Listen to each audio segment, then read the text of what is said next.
just when you thought things couldn't get any stranger, I have a story for you this morning that's really astonishing, especially given the fact that King Charles III was coronated upon the Stone of Destiny, which is Jacob's pillar. And this stone is very valuable to the history of Scotland and then England as far as coronation ceremonies go. But something just happened to the stone that's rather shocking, and this story hardly got out, so I'm going to share this story with you because I'm really shocked about this.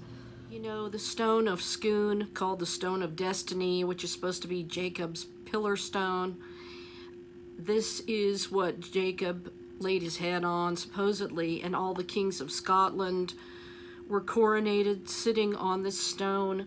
And then the King Edward of England invaded Scotland and stole the stone of kings. So all the kings and queens of England have since been coronated, sitting on a throne that was built by Edward, commissioned by him to have the stone have a special slot where the stone could sit, and the monarch would sit above the stone. As you probably know, Queen Elizabeth II had the coronation stone returned to Edinburgh, Scotland, and that is where the royal crown jewels of Scotland reside, is in Edinburgh Castle.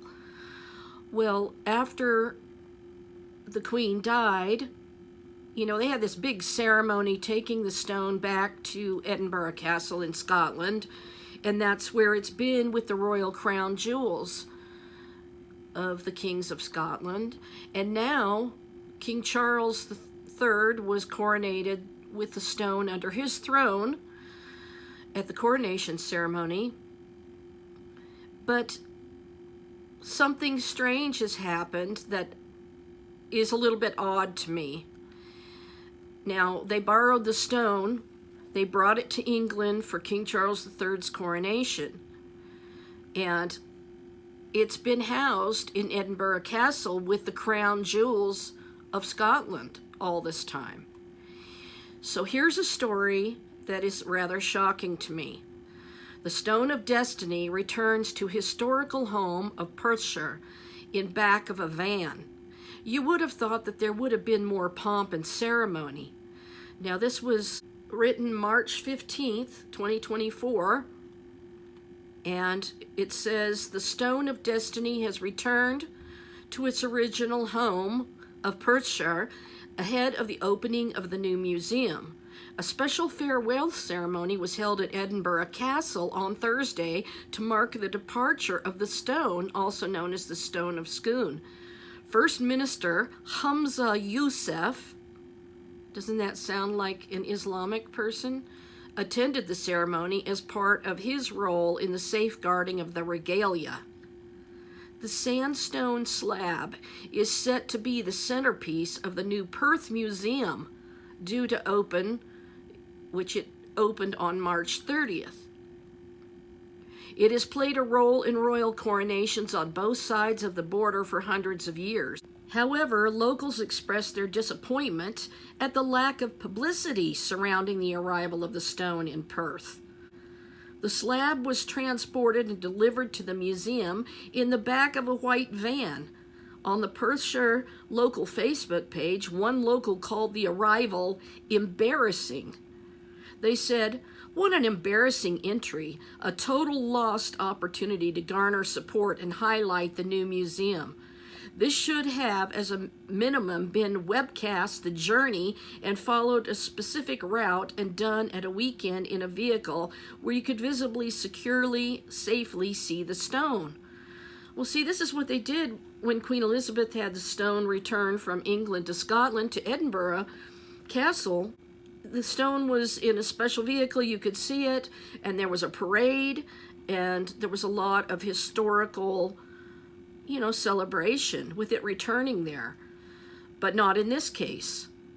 Another person said, "You would have thought that such an iconic piece of history would have been delivered to its new home with some sort of ceremony.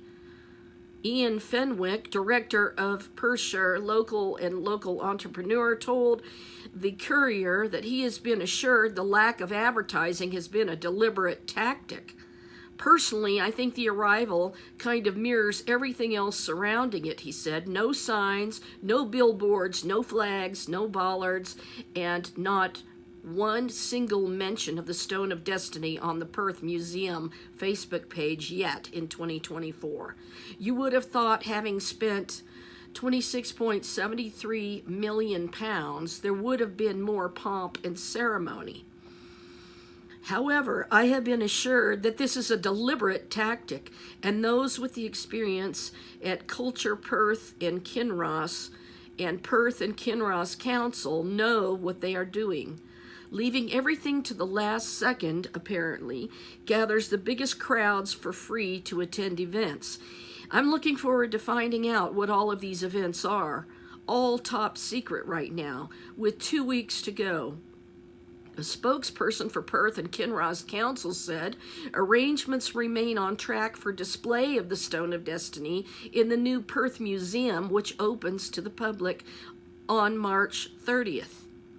A packed opening weekend was planned for the museum with music, poetry, and walking tours arranged.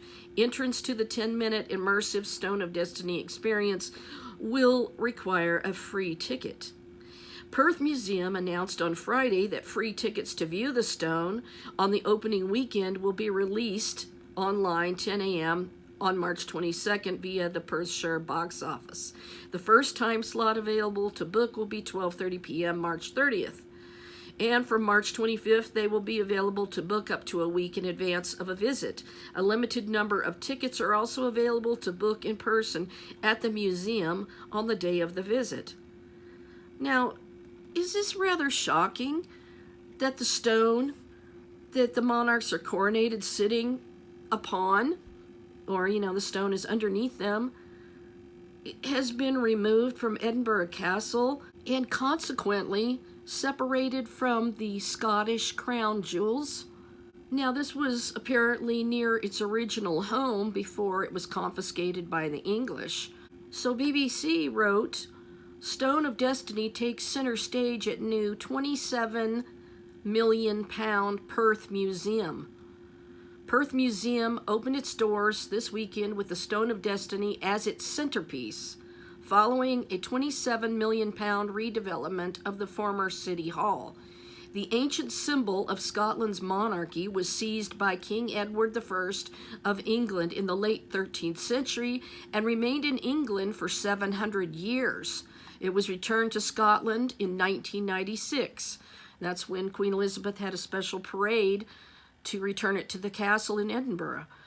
While the star attraction has garnered the most attention, the museum aims to put Perth and Kinross at the center of Scotland's story. Its collection includes the 3,000-year-old Carpow log boat, which was excavated from the River Tay in 2006.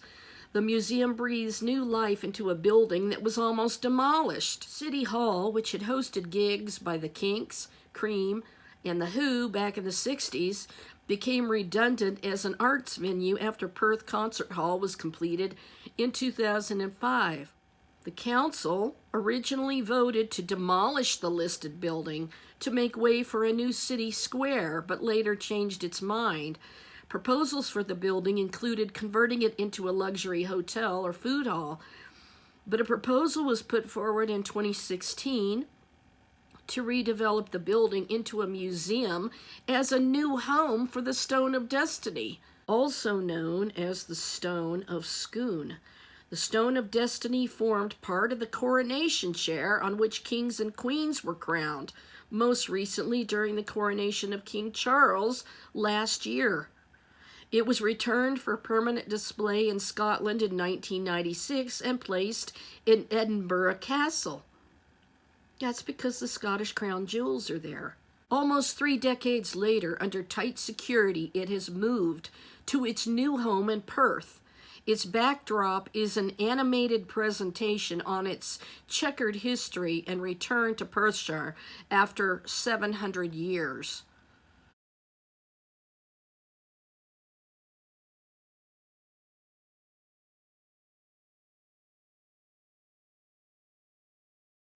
Culture Perth and Kinross exhibitions manager J.P. Reed said, interestingly, it's a live ceremonial object, so it's back down for coronations and other ceremonial use. So inevitably, given its back history of numerous removals in the past, the security profile is extremely high for the building. The new building itself has effectively been built around the security provision for the stone. The stone sits alongside more than 3,000 local objects spanning 10,000 years. Mr. Reed said, this collection has some outstanding material that's unique in the world. We've got a slashed silk doublet, which is made in the 1620s and is in incredible condition and looks brand new. Well, it's kind of like a knight's sort of jacket. And it says, we also have outstanding carved Pictish crosses, which are being interpreted in new ways for the first time. Mr. Reed said that the building was the perfect place to tell the story of the local area. He said, when we first started working on the site, it had been empty for 15 years, but we really recognized how prominent and important this building was in the lives and story of Perth and Kinross. It's really exciting to see it come back to life. The museum is funded by a £17 million investment from Perth and Kinross Council and £10 million from Tay City's deal funding from the UK government. In December 2020, then First Minister Nicola Sturgeon confirmed that the bid for the Stone of Destiny to move to Perth had been approved by Queen Elizabeth II. Wow, that's really something.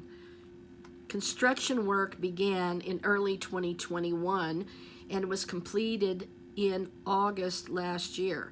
Entry to the museum is free, but advance booking is required to see the Stone of Destiny, although limited on the day tickets will be available. Culture Perth and Kinross's chief executive Helen Smote said that the museum was probably the biggest cultural project Perth had seen in 2 centuries. She said, I think that there was recognition that Perth needed to have more on offer to perform as well as it could.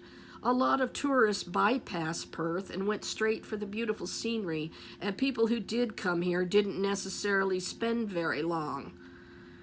So why would you move such a special, iconic piece of the royal regalia there? I think I may have found the perfect sized museum. Perth Museum is packed full of eclectic treasures that tell the story of Perth and Kinross and wider Scotland and its identity through the ages.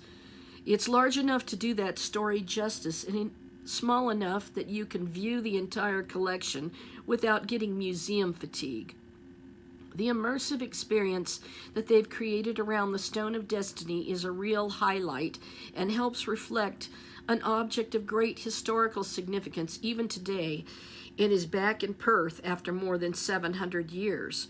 But who wouldn't also want to see a sword belonging to Bonnie Prince Charlie, never on public display before?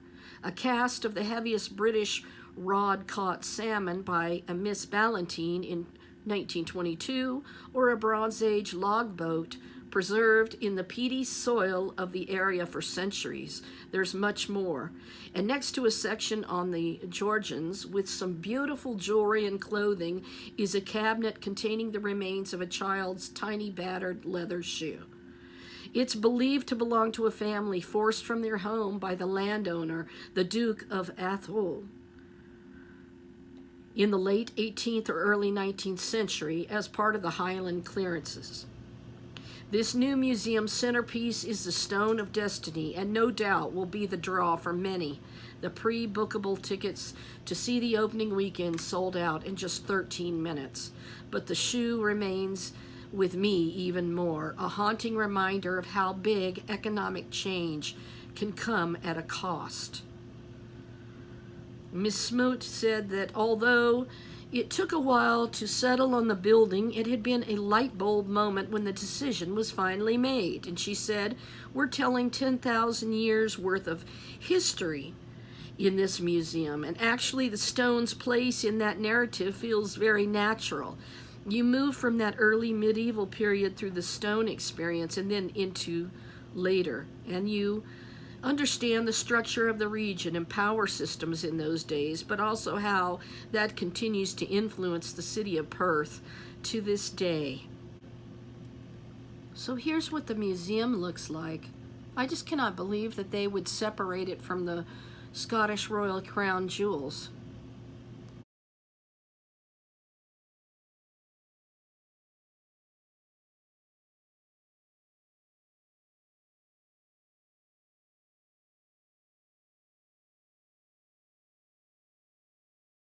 So I find it a bit strange that they have done this after King Charles III's coronation ceremony, and that it's not in Edinburgh Castle anymore.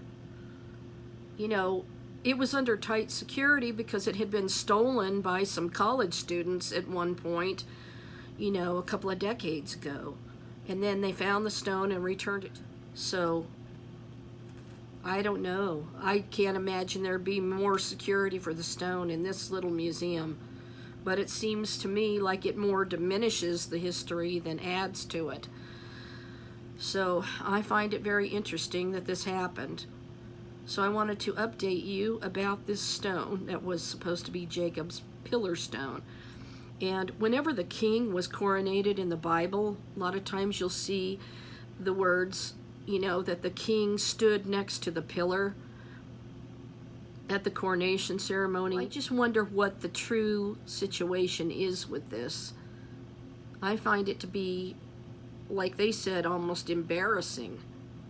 They didn't have any special parade. They didn't celebrate the stone being returned to its original location. Nothing. It was all just done without any pomp or ceremony or anything. How odd to treat a stone that's supposed to have so much historical value. And just the history of so many coronations taking place. And it makes you wonder if this isn't some sort of sign that the king will be like the last one. So it makes me wonder if this is some indication of the king really becoming a world leader, you know. And we know that everybody's in a weak state right now, but that doesn't mean they can't recover. That doesn't mean that, you know, if God intends for the prophecy to be fulfilled the way that we believe that it is, then something's going to change.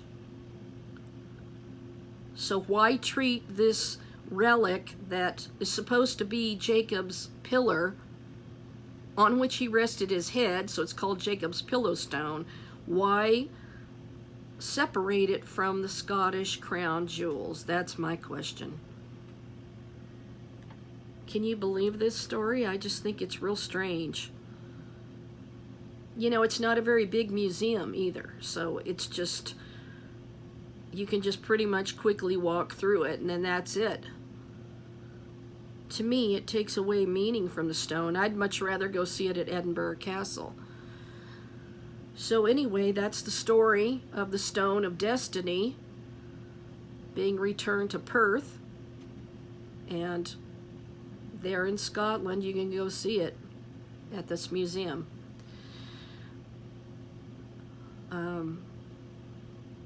Strange that it was taken in the back of a van, too. I just find that really weird. Anyway, this story hardly got any press whatsoever, so I wanted to let you know that this happened. And I thought you'd find this story interesting. Anyway, I will see you in the next episode and next video. And thank you for watching. Thank you for your support. I appreciate it very much. And thank you for, you know, wanting to read my book, The Almond Tree, Aaron's Rod, The Messiah, King of Israel, available at olivepresspublisher.com. It's all about King Jesus and revelations that were shown to me from the Holy Spirit through the scriptures. And it's really astonishing and a real blessing to your life that I'm trying to do to bring you interesting stories and information. And I'll see you in the next episode. Shalom for now.